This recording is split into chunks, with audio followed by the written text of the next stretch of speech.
Alright everybody, welcome back to the channel. So this is gonna be a very long video, for the simple fact I don't feel like editing and making separate parts like part 1, 2, 3, whatever, of this swap and removal and whatnot, because I just don't have the time for it. I'd rather have one big video, edit what I need to kind of edit here and there, maybe not, and then boom, just upload it, one big video. So obviously the title of the video, we're gonna swap that 4060 out for that NV4500.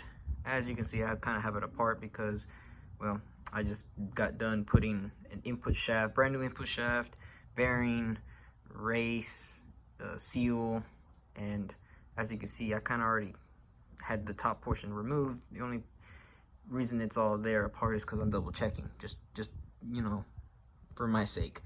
But yeah, this first portion, we're gonna be installing the pilot bearing, not the bushing, the pilot bearing. I will do a comparison real quick, but yeah, we're gonna put that in first, and then we're gonna put the flywheel, which is back here. There's the flywheel. I got the flywheel bolts. Might as well put that all together. I got the pressure plate here, and then the clutch right here. So I'm gonna put all those together so we can get all that right there done. Yeah, I'm gonna get the flywheel bolts. Ignore the washing machine and the refrigerator in the garage. So this is the thread locker I'm gonna be using. Let me put it right there. And these are the flywheel bolts. So if you want to pause the video, you can. So yeah, these were kind of open, and they were supposed to have a thread locker included with it, but I guess not. Well, so flywheel bolts back there for the flywheel once again, clutch, and the pressure plate, and the pilot bearing / bushing. Actually, let me pull out that where is it at? Where did I put it? Uh-oh. Oh, there it is. Okay, so reason that I'm putting a pilot bearing instead of the bushing is because, well, I don't know, I feel like it's better, the bearing itself, than the bushing. The spot, you can't really grease these. You can oil them up, I guess. But the pilot bearing itself, you can grease the needles before you put it in and everything. But I don't know. I just prefer the pilot bearing, not the bushing. But to install this, so you got these two ends. Which one goes in first? The flat side, and then this goes facing you, basically. So this goes into the crankshaft, and this one is, you know, you're looking at it. The reason why is because, for instance, you got the input shaft. So when you put this in like this, depending how far it goes in, right, you see, it kind of has that little tapered for that reason, but it shouldn't go in that deep anyways, but just for that sake. And if you put it the other way, well, I don't see the point of that. I'm just guessing by the way it's, you know, designed. The pilot bearing, which I have it in the freezer because I'm freezing it so it shrinks. Out here is like maybe 68, 70 degrees out here. So it's kind of warmish. It's a little humid. But I'm freezing it. I've been freezing it for a good while. But so it can go in, slide in, kind of, I wouldn't really say slide in easily, but it will go in easier. But yeah, the way I'm gonna install it is get a 18mm socket, a 1/2-inch socket, impact socket, and, you know, just hammer it in there. I will show y'all the pilot bearing in a little bit when I go back inside. But yeah, as soon as we put that in, I'm not gonna record it because it's not that hard. You just make sure you kind of have it lined up, get your nice big hammer, your socket, and just hammer it in. And yeah, and it should be flush with the, let me just show y'all.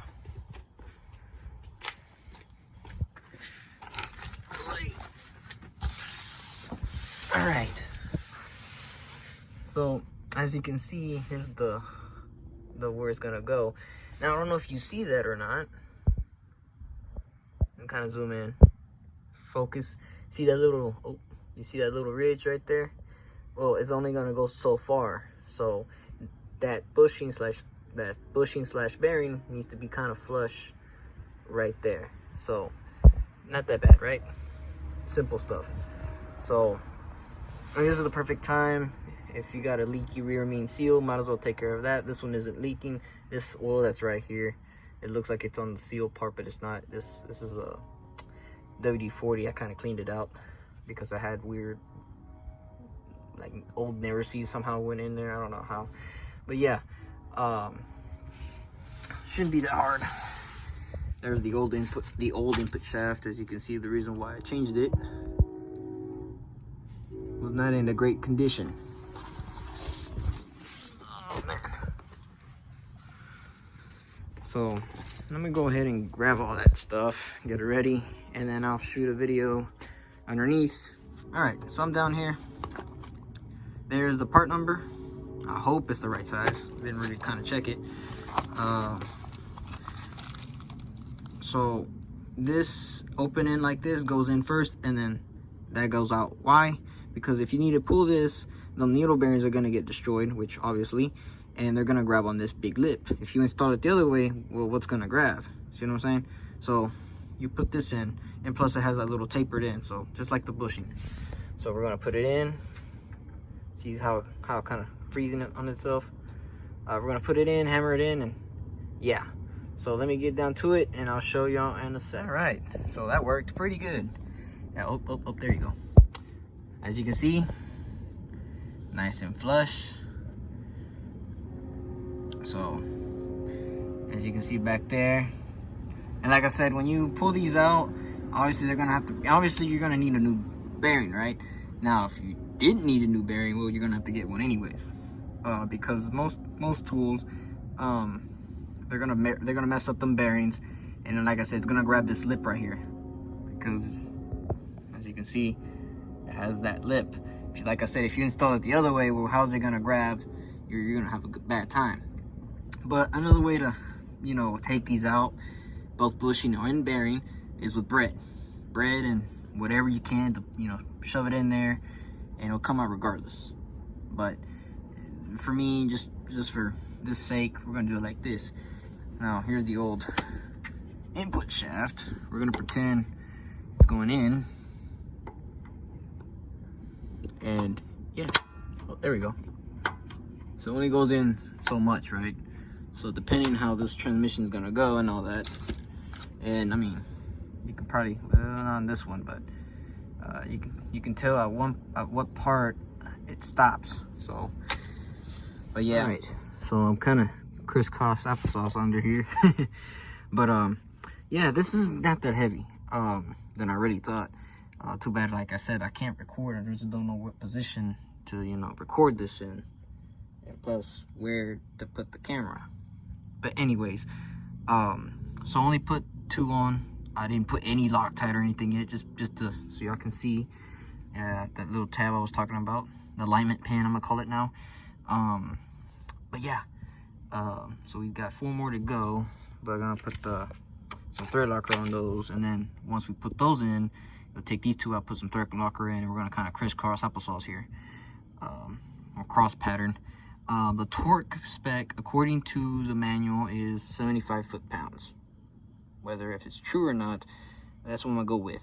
So, yeah, me personally, I would do the torque wrench, but I'm just go ahead and use the impact, because why? I don't feel like going all the way to the shop for a torque wrench. So it's just me. Now, there's correct things and correct ways to do things. I suggest the torque wrench, but me being me, impact, because it's only 75 foot-pounds according to the book. So that being said, we're gonna go ahead and put these on, and yeah, shouldn't be that hard. I mean, like I said, I only have one hand. I don't really have a way to put all these together, but yeah. So let me get back to it, and then I'll show you all the end result. Once all this is all said and done here, what the hell? I had this, what? Okay. Okay, weird. I don't know where that came from. But all this, once it's all said and done, we're gonna go ahead and start working on the cutout here for the transmission itself. But yeah, that'll be in a later date. But right now, let's focus on this. So let me get back to it and show y'all the end result here, and then how they align the clutch. I think I'm gonna put the phone down on this side, maybe kind of record it from this angle, maybe. I don't know if y'all can see that or not. I'll have to see that on the editing portion. But yeah, so let me go ahead and cut it here, then put some thread locker and put these bolts on. So I'll be right back in a little bit. All right, so doing a front face camera here. Got it torqued. Trust me, I did. Cousin Jordan came by. I asked him if he had one. He did. So he let me borrow it, me and him, while I was holding the flywheel. He was torquing it for me, so we got it done. Now we gotta do now is we gotta clean off the flywheel here with some paper towel and some brake cleaner. Oh man, luckily I fit down here. So take these off. Put some Loctite on those. Put them right here because I'm gonna need them in a little bit. Go ahead and clean off your flywheel.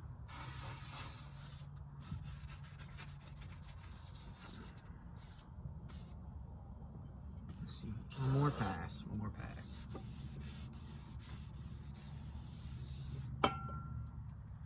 You know what it's gonna have to do. All right. So we got our clutch over here. So here's the clutch. Here's your alignment tool, right?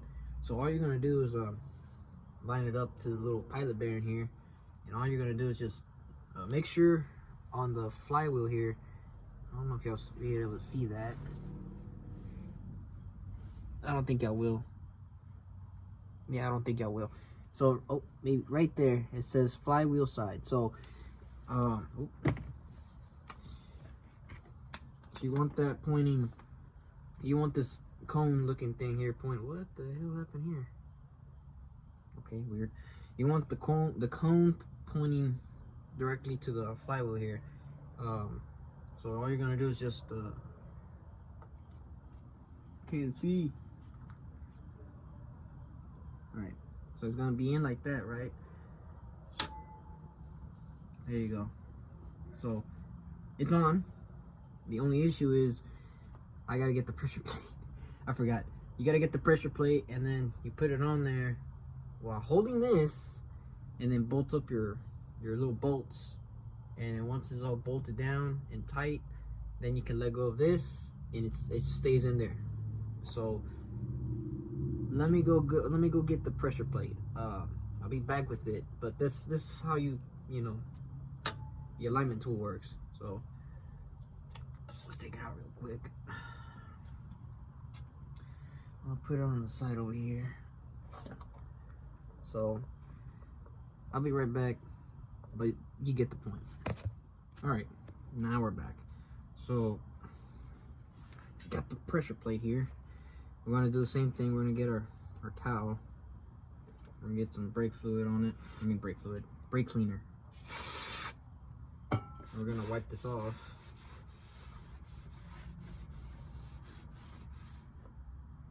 A little dirty. She's a little dirty. All right, now since that's cleaned off, that's where the fun begins. So, okay, so that's on there. There's no real specific way this goes on. So you just gotta line up to the bolt holes where your bolts are gonna go in. But that's about it. the fun part is to hold the clutch to the pressure plate. So I'm gonna put this in. I can see what's going on. There we go. Okay, so that's on like that. Ooh, it's gonna be fun. I know this is gonna. Okay.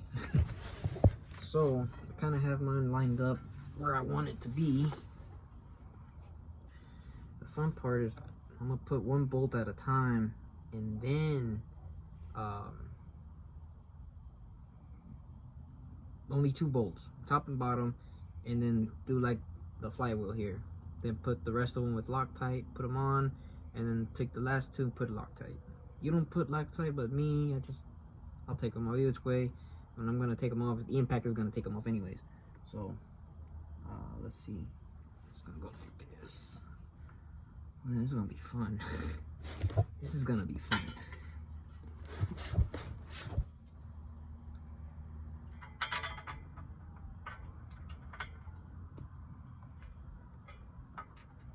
You just want to keep an eye on the clutch. Make sure it doesn't slide off somewhere else, or the alignment dowel pin tool.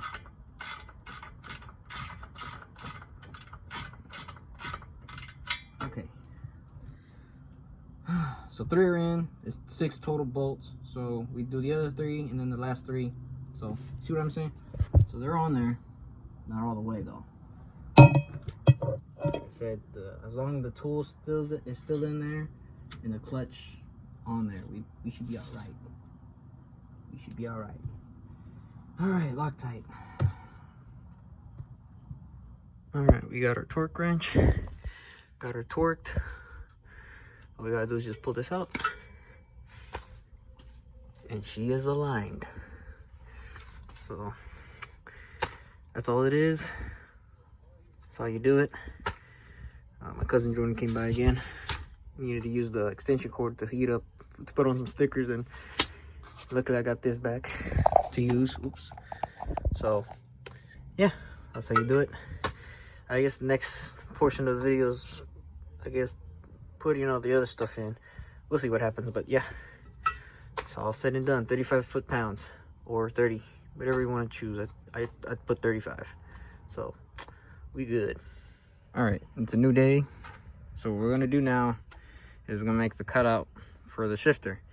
And as you can see, this is pretty rough. I didn't think it was this bad. So I might do with this, I might cut it over there on the back portion. So right here where the bed starts, the bed frame, I think I'm gonna cut it right there, take all this out, and I'll figure out what I should put here. I mean, I like the vinyl because, you know, when you're in the mud and stuff, you don't stain the carpet. But yet again, that's why you have mud flaps, floor mats. So I don't know, but something better, because this does stink. It's ripping.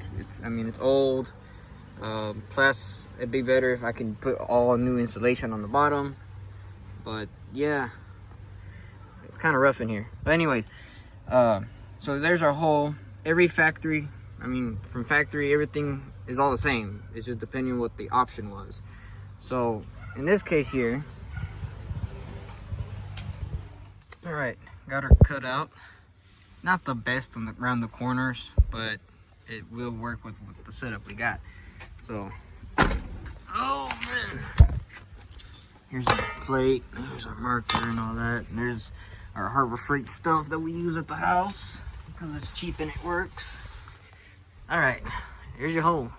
As you see where the outline is, I tried my best around this corner and that corner, but as you can see, the blade was cutting into it. But it was enough for it to, I could punch it out, and it came off. Here's the end result. This is a good piece of metal, so if I need a piece of metal, I got one here at the house now. But I did get my file. Well, not mine, my dad's toolbox. But yeah, I forgot to buy some yesterday while I was at Harbor Freight, a whole set. couple of punches and stuff. I forgot to grab all that chisels, but it's okay. It worked. Got this smooth, so won't cut my finger. Best I could, really. Plus, hand shouldn't be going in here doing weird stuff or whatever. So, hole was cut out, and so here's the plate. So the way this is gonna go, this is gonna be like this, but on top, basically. But if we put our deal here, let's see. Let me try to get even here with the camera. Plenty of space.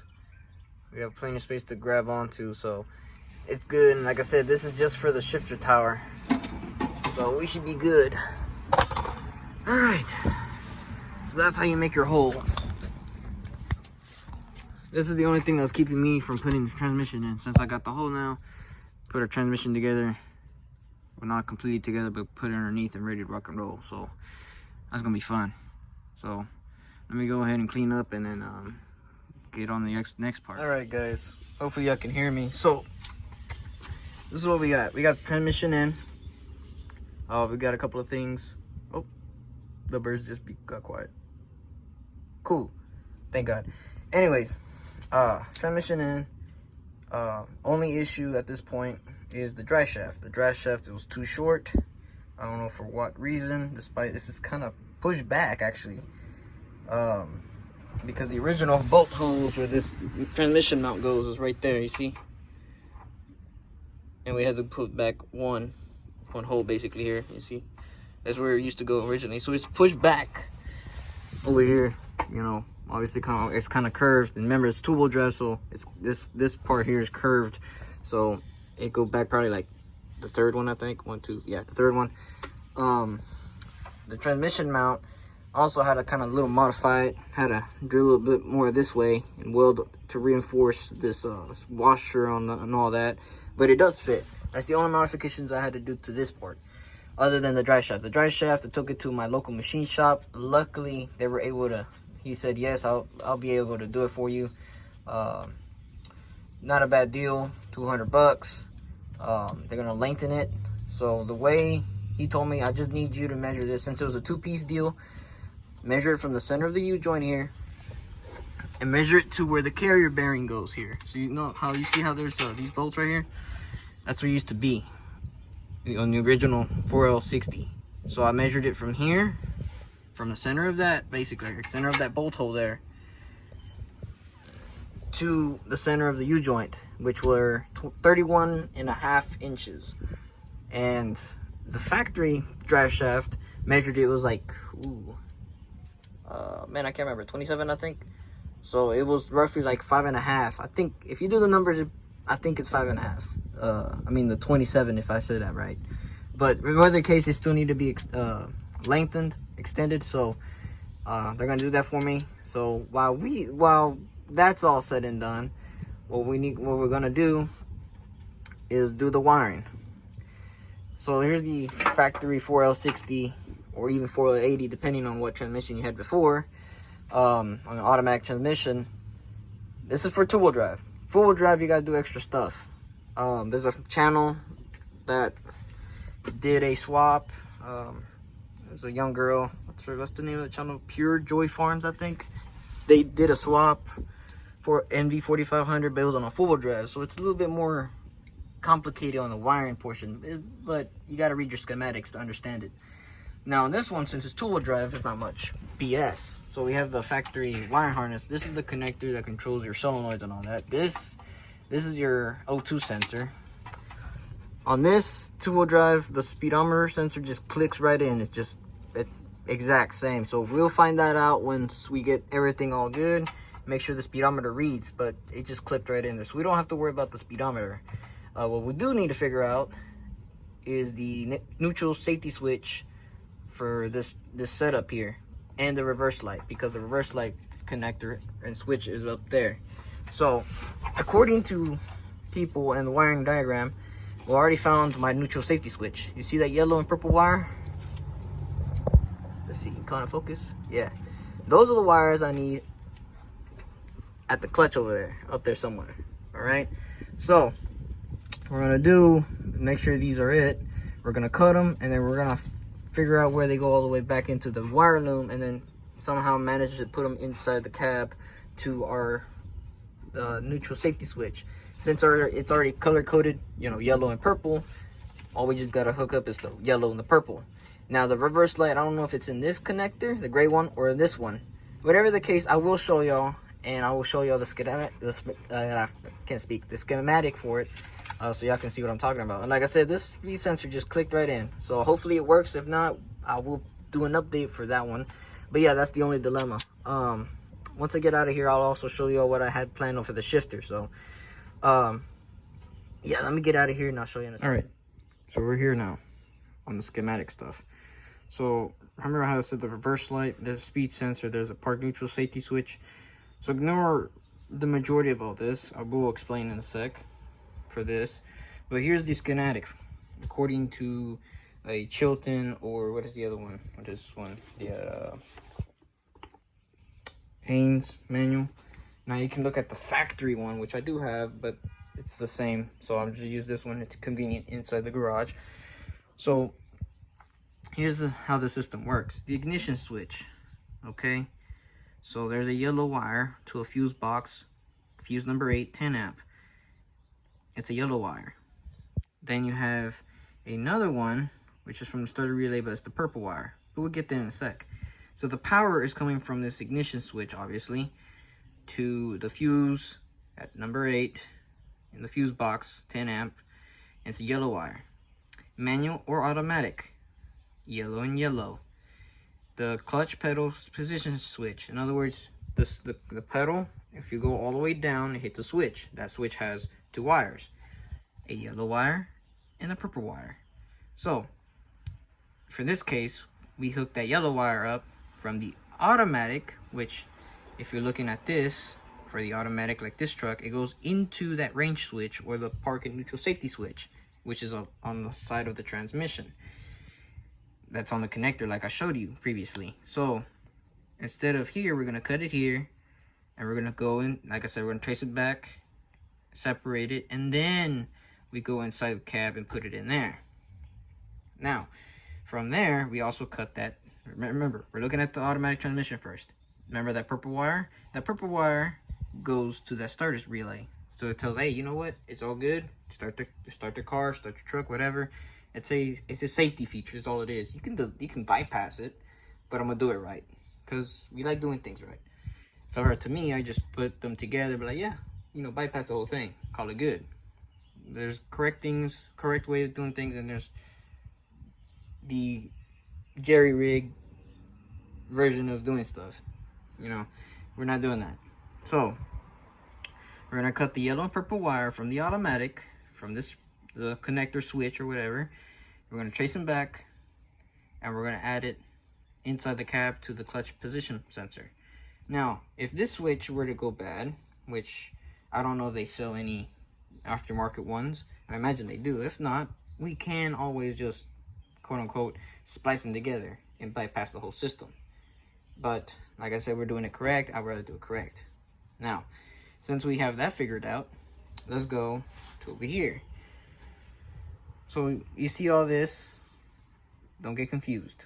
So park and neutral safety switch. There was other wiring in the schematic. They were showing purple wire ECM that goes to the traction control, brake switch, a pink wire, so forth. Ignore that. We're gonna go to right there. Fuse box, crank, fuse number 8, 10 amp. Yellow wire, both automatic and manual. The clutch position, clutch pedal position switch, or the transmission range selector. From there it goes to a purple wire. So again, yellow to purple. We're just eliminating this, running the wires back into the cab to this switch to run it back just like I was factory. Now that is now done. Like I said, the speed sensor, it clicked right in. We don't know if it'll work or not. Hopefully it will, but there is wiring for it, but we'll get there for when that happens. Cruise control also, we'll get there in a sec. So let's go to the reverse. I already have it bookmarked. So in the reverse section of things, and I also have the connector right here. This is the part number, if you want to pause it. So what's gonna happen here There we go. So we're gonna go over here on the fuse box, fuse number 16, 20 amp, turn backup light, I'm guessing. You got a pink wire. In an automatic transmission, again, looking at this, at the park and neutral safety switch, we're looking at a pink wire, and it goes into a light green wire. We go to the manual, same color. It's just a different switch. Why? This why. So, you got at the connector over there, we gotta find those wires and connect them to this one. And now simply we'll go to a light green and then go distribute to the backup lights. So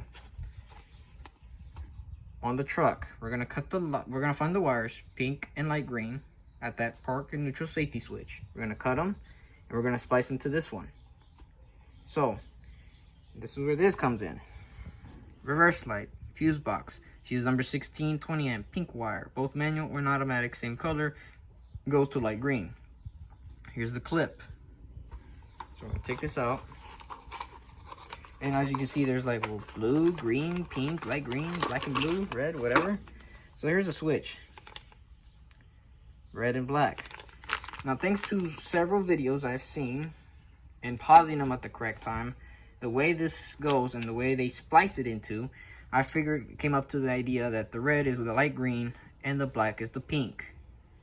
Red would go to light green, the black would go to pink. So, and you see how I kind of drew it with the clip like that? So this is how it's gonna go. Those are the wires corresponding. So, once again, one way to trust it is to splice it in, not completely, like, because in case I am wrong, but we're gonna test it regardless. We're going to splice into these colors, pink to black, light green to red, and see if it works. If it works, it is correct. If not, we'll figure it out. But that's what we're gonna be doing. So let me get that to it and start doing all this. There's no point of trying to video all that, really. I just explained to you what goes to what, so you have an idea. The fun part is to take the wiring cut and, oh, it's raining. Is it raining? Yes, it's raining. Okay, so let me pause this so I can get my cardboard in. I don't want my cardboard to get wet, so I'll be right back. Okay, so we're down here. Remember this piece of paper? All right, so I already went ahead and connected everything. Can't remember if I said that the speedometer already fits in, but here we go. Get some focus. Okay, remember that reverse light switch? Pink goes to black, red goes to green. The connector is this one right here. Autofocus. All right, so on these they have little letters. I don't know if it'll pick it up. I don't think it will. Maybe. That should be an A, B, C, and D. As you can see, A doesn't have nothing, but we do need C. C is the pink wire. Okay? Again, according to the paper, the pink wire for the reverse light is C. Come on, work with me. See that C on the automatic? That's the connector. So, you took it off from there. Put that there. Now we turn this connector around. So you see the big purple and yellow wire? I cut it from here. Those are the neutral safety switch. The yellow wire should be a G and the purple wire a E. So, focus again. So, you got A, B, C, D. Let's see. This is G. So you got E, F, G. Okay. So you need, and that green wire, that light green wire, is obviously for the reverse light. So you cut these three back here and on the pink. These other ones, I don't know where they go to really, but these are not the ones you don't need. And this other connector, you don't need it as well. So you can wrap these up or whatever, because what I'm gonna do is I'm gonna still keep this because it's all organized. Just put some tape over it. But yeah, so those are for the reverse light, which it does work. So I had to buy a new sensor. Oh my gosh, it'll fit down there. The reverse light switch, oh, focus, there we go. So the reverse light switch, part number from O'Reilly's is this one, standard, because the factory one, or the one that was on the transmission, would not work. Let me clean this lens real quick. All right, there we go. So, neutral, put our key on, go to reverse.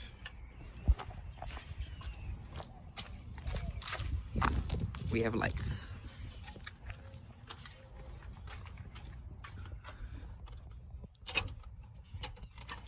Okay. Now, that park and neutral safety switch. So what we did, like I said down here, we cut it and we took all the wires up to top. So this is where you pop your hood. And here you go. As you can see, I got them kind of spliced in like this just to see it works. It works. So here's what I did. So you're going this side of the engine, your wire loom is, there's like a Y. One goes to all the stuff over here inside the truck, and this other wires go all, like over there to the ECU and all that. And down there is the automatic transmission wires and stuff, right? So the yellow one's gonna split off in here. The purple one over there, I guess the starter, relay, or not the, I would say, yeah, the starter down there, because I see the purple wire kind of going down there. So anyways, so this yellow wire, I pulled it out all the way from there. That purple wire, like I said, I pulled it out and then snaked it into this wire loom. So what's gonna happen is that this is extra. So what I'm gonna do is I'm gonna chop them right here, put a little terminal right there, and then put them in there, we'll be done. But the way I did this, check this out. So this yellow wire, traced it all the way back into this little block right here. You see that big one right there? So when you disconnect this, you gotta take this off. There's a Torx screw in there. I believe it's T25. Yeah, T25. Screwdriver T25. I loosened it, pulled it back. It's the bottom terminal down there. So, I don't know why it keeps auto-focusing like that. The bottom terminal. So you go inside the truck, and I took these two 7mm bolts to push this back in. Let's see if y'all will be able to see this. Okay, so we're down here. Oh, clutch is in my way. Clutch pedal. All right, so you have this, right? You pull it back. I'm gonna push in the clutch in. Okay, so there's a switch, right? There's your wires. The purple and yellow wire from the factory.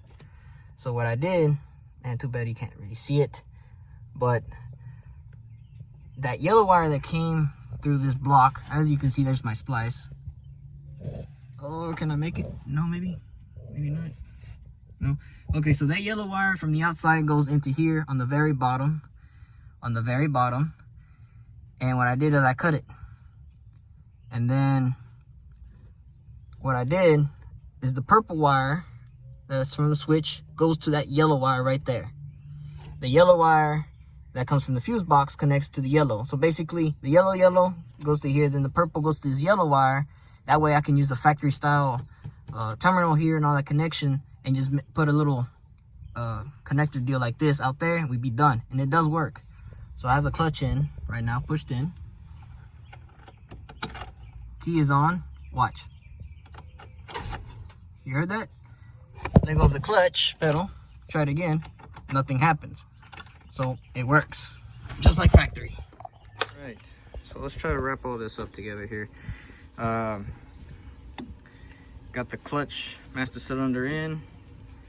To route this is pretty okay-ish. So what you do here, get your master cylinder, when you get the whole thing, run it underneath this part to get it right here, and then after that everything else is easy. You might need to take your brake hose, your brake hose booster deal here, clutch, the throttle and cruise control, the wiper connector, And whatever other connectors you got in the back, depending on your build or your truck. Like for me, I got all this other stuff. I had to route it all behind all this, out of the way, close to the firewall as I can. You may likely have to take that off too, to get down there. Let's go on this side. But she is on and she does work. The clutch goes in nice and smooth. All right. So yeah, hopefully you can see what I'm talking about. You see how it's routed? So route it down here, down this way to right there. Make sure you have your bleeder, which is up here on top, because in case you need to bleed the system, you want air to come out with the fluid instead of down. You'll never get the air out. So she's in. There's a plastic tab on these. You can take them off before you install them, or just be like me, you put it all together. When you push your clutch in, it'll break it, and just, you know, until you ever need to repair this or whatever, you can take it out. But I'm gonna leave it in there and ain't gonna do nothing to it. So yeah, she's on there. I already went and pushed the clutch in. She's nice and smooth. This is a pre-filled system, so I have no bleeding procedure to do. Just plug and play almost, in a sense. There's the rod. I'll push it down. She is pretty firm.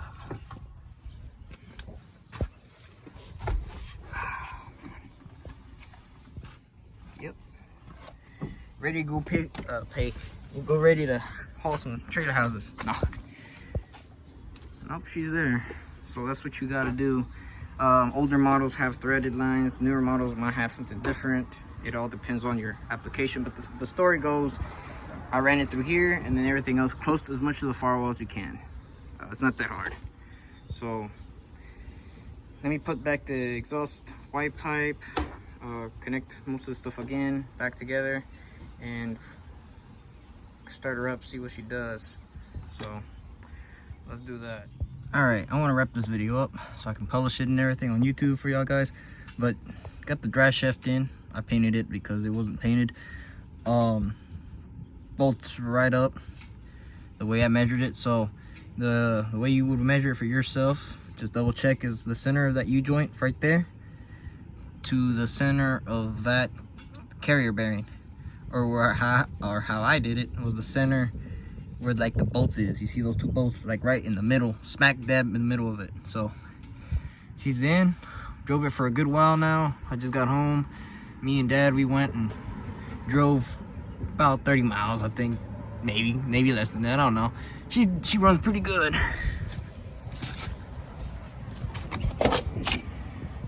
Just gotta wait for the carpet or the vinyl. So she's done. She's ready to go.